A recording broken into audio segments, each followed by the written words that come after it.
There's a pattern that has destroyed every major currency in history. And right now, the United States dollar is following that exact same pattern, stage by stage. Rome's denarius lasted 400 years, 95% pure silver, trusted across 3 continents, the dollar of the ancient world. Then, over 7 decades, it lost 95% of its silver content. Prices increased over 12,000-fold. The Roman middle class was wiped out, and the empire never recovered. Here's what should concern you. The US dollar has lost 98% of its purchasing power since 1913. In 2020 and 2021 alone, the Federal Reserve increased the money supply by 40%. Rome took a century to destroy its currency. We're moving faster.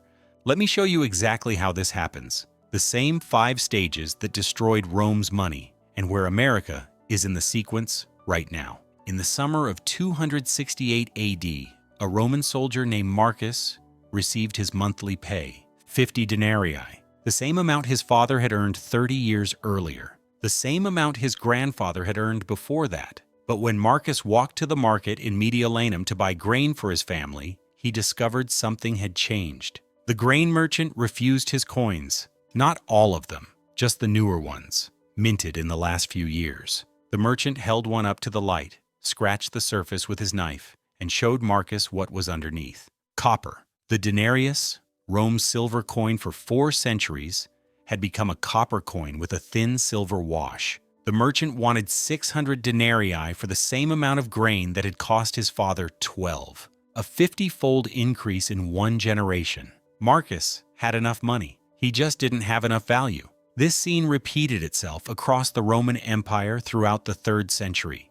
In Alexandria, in Antioch, in Carthage, in every market, in every province. The currency that had built the greatest civilization in human history was dying. Not from foreign invasion, not from military defeat. From a decision made by desperate emperors who needed to pay their armies, but had emptied the treasury. They chose to debase the currency. And in doing so, they triggered an inflation spiral that destroyed Rome from within. 2 centuries before the barbarians arrived, the greatest empire the world had ever seen didn't fall to foreign armies. It destroyed itself through monetary policy. This is the 5-stage pattern of currency death, and once you see it, you'll recognize it everywhere. The Roman currency crisis began with a political crisis. On March 21, 235 AD, Emperor Severus Alexander was murdered by his own soldiers near the Germanic frontier. He was 26 years old. His crime was attempting to negotiate with Germanic tribes rather than fight them. The legions wanted war. War meant plunder. Plunder meant bonuses. Alexander's death inaugurated what historians call the crisis of the 3rd century. Over the next 50 years, more than 50 men claimed the title of emperor. The average reign lasted less than 2 years.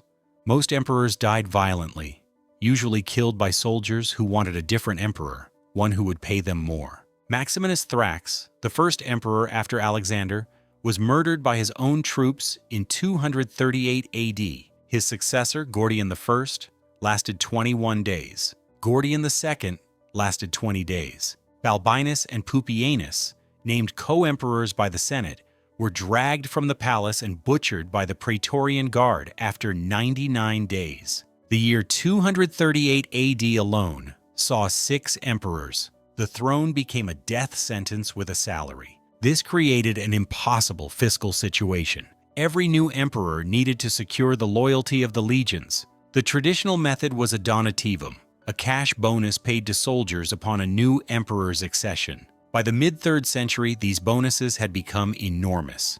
A single donativum could equal 5 years of normal military pay. Multiply that by 400,000 soldiers scattered across 3 continents, and you begin to see the problem. Each succession drained the treasury. With emperors dying every 2 years, the treasury never recovered. Rome was fighting on multiple fronts. Germanic tribes pressed from the north. The Sassanid Persian Empire attacked from the east. In 260 AD, Emperor Valerian was captured by the Persians, the only Roman emperor ever taken prisoner by a foreign enemy. He died in captivity. possibly used as a human footstool by the Persian king. Meanwhile, plague devastated the empire. The plague of Cyprian, beginning around 249 AD, killed an estimated 5,000 people per day in Rome at its peak. Entire armies were wiped out. The workforce shrank. Tax revenues collapsed, but military costs kept rising. Rome's expansion had ended generations earlier. There were no more wealthy kingdoms to conquer, no more temple treasuries to plunder. The silver mines in Spain were depleting. The provinces were already taxed heavily. Raising taxes further risked rebellion. Cutting military spending was suicide, as Severus Alexander had demonstrated. So the emperors chose a third option. They would create money, not by mining more silver, by putting less silver in each coin.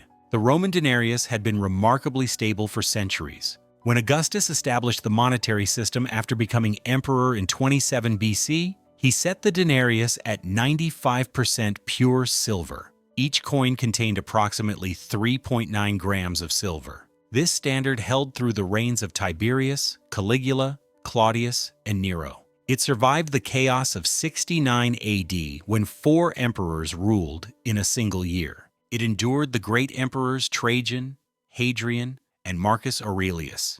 It financed the construction of the Colosseum and the aqueducts that brought water to 1 million Romans. For over 200 years, a denarius meant something specific and reliable. A legionary earned 225 denarii per year under Augustus. A century later, under Domitian, he still earned 300 denarii, a modest increase for 100 years. The currency was stable, predictable, trusted. The first significant debasement came under Septimius Severus, around 197 AD. He reduced the silver content to approximately 50%. The coins still looked like denarii. They still had the emperor's portrait. They still circulated at face value, but they contained half the silver. This set the precedent. Caracalla introduced the Antoninianus around 215 AD, a new coin theoretically worth 2 denarii, but containing only 1.5 denarii worth of silver. It was debasement disguised as innovation. When the crisis of the 3rd century began in 235 AD, each successive emperor debased further. Under Gordian III in the 240s, silver content fell to 40%. Under Philip the Arab in the late 240s, it dropped to 35%. Under Trebonianus Gallus in the early 250s, 30%. Under Valerian and Gallienus in the 260s, it fell below 5%. By the time Aurelian became emperor in 270 AD, the denarius contained approximately 5% silver. The rest was bronze. From 95% to 5% in 70 years, a 90% debasement. The same coin that had been trusted for generations was now essentially worthless metal. The imperial mints had developed sophisticated techniques to disguise this. They would dip bronze coins into molten silver, creating a thin coating that made them appear silver. The process was called silver washing, but the coating wore off quickly with handling. Experienced merchants learned to test coins by scratching the surface or weighing them against older, heavier specimens. Some merchants kept scales specifically for this purpose. The government mandated that the debased coins be accepted at face value. The emperor's portrait still meant legal tender regardless of metal content. Refusal was a criminal offense, but merchants found ways around this. They simply raised prices. The price data that survives from this period tells a devastating story. Around 200 AD, under Septimius Severus, a modius of wheat, roughly 8.5 liters, cost approximately 8 denarii in most parts of the empire. A skilled laborer might earn 25 denarii per day. 3 days of work could feed a family for a month. By 301 AD, when Emperor Diocletian attempted to stabilize prices with an empire-wide edict, the same modius of wheat cost approximately 100,000 denarii. That's a 12,500-fold increase in a century. Other goods showed similar increases. A pound of pork rose from 8 denarii to 12,000. A pair of boots went from 100 denarii to over 150,000. The increase was not gradual.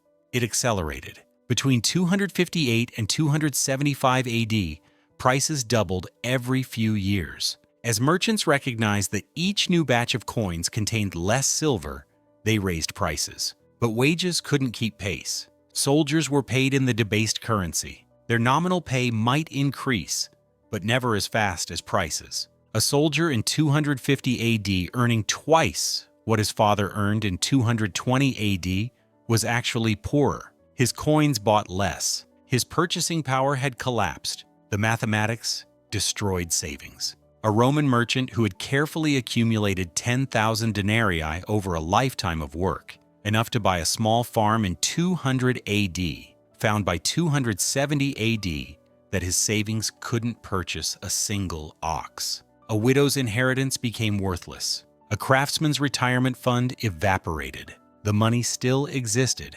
The value had evaporated. This was not accidental. Currency debasement is a hidden tax that transfers wealth from anyone holding money to whoever issues new money. Economists today call this the Cantillon effect. Those closest to the new money benefit first. Everyone else pays the price. The emperors paid their soldiers with freshly minted coins.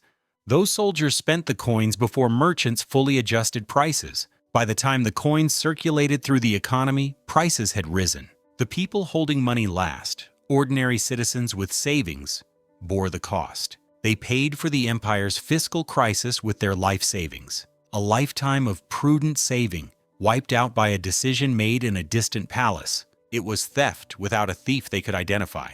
By 301 AD, Emperor Diocletian had stabilized the empire politically. He had reorganized the government, strengthened the borders, and ended the constant civil wars. But inflation continued. So Diocletian tried something unprecedented. In November 301 AD, he issued the Edict on Maximum Prices. It was the most comprehensive price control law in ancient history. The edict was extraordinarily detailed. It listed the maximum legal prices for over 1,000 different goods and services. Wheat, 100 denarii per modius. Barley, 60 denarii per modius. Wine, ordinary quality, 8 denarii per pint.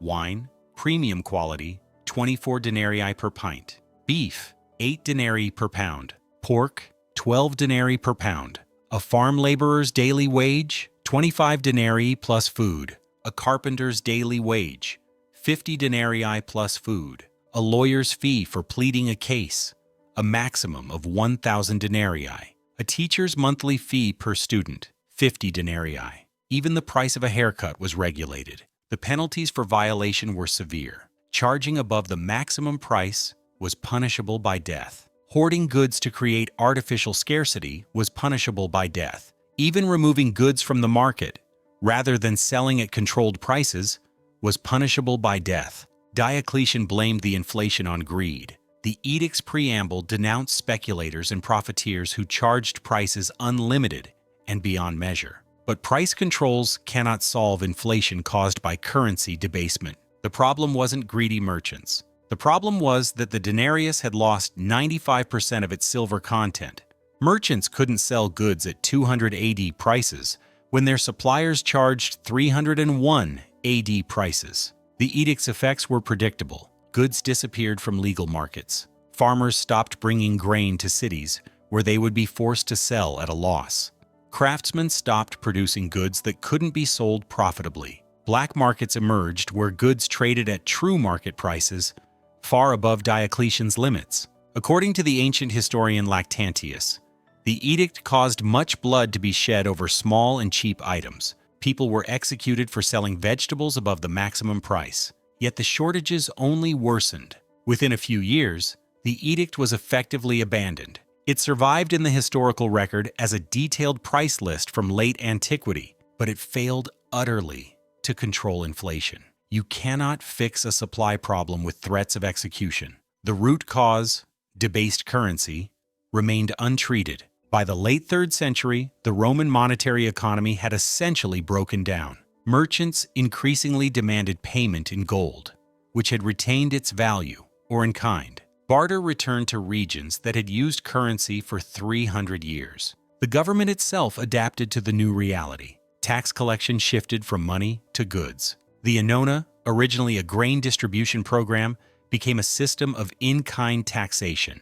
Farmers paid taxes in wheat, Ranchers paid in meat. Craftsmen paid in manufactured goods. Soldiers received much of their pay in food, clothing, and equipment rather than coins. The economy had regressed centuries. Long-distance trade, which required reliable currency, collapsed. Specialized industries that depended on complex supply chains disappeared. Cities shrank as urban economies contracted. Rome itself may have lost half its population during the 3rd century. The great public baths closed. Aqueducts fell into disrepair. The standard of living that the Romans had enjoyed for centuries simply vanished. Diocletian attempted a currency reform in 294 AD, introducing new coins with guaranteed precious metal content. The Argenius contained the same amount of silver as the old Augustan denarius. For a brief period, it worked, but the underlying fiscal problems remained. The empire still spent more than it collected, and within decades, debasement resumed. Constantine, who became sole emperor in 324 AD, tried a different approach. He introduced the solidus, a gold coin weighing 4.5 grams. Crucially, Constantine rigorously maintained its purity. The solidus remained unchanged in weight and gold content for over 700 years, eventually becoming the Byzantine Empire's standard currency. But Constantine could maintain the solidus only by imposing fiscal discipline. He reformed taxation, confiscated the treasures of pagan temples, and limited government spending. The Western Roman Empire never fully recovered from the 3rd century crisis. The tax base had shrunk, trade networks had collapsed, the middle class had been destroyed. When the Western Empire finally fell to Germanic tribes in 476 AD, the economic decline had been underway for 2 centuries. The barbarians didn't destroy Rome. They inherited a society that had already hollowed itself out through monetary mismanagement.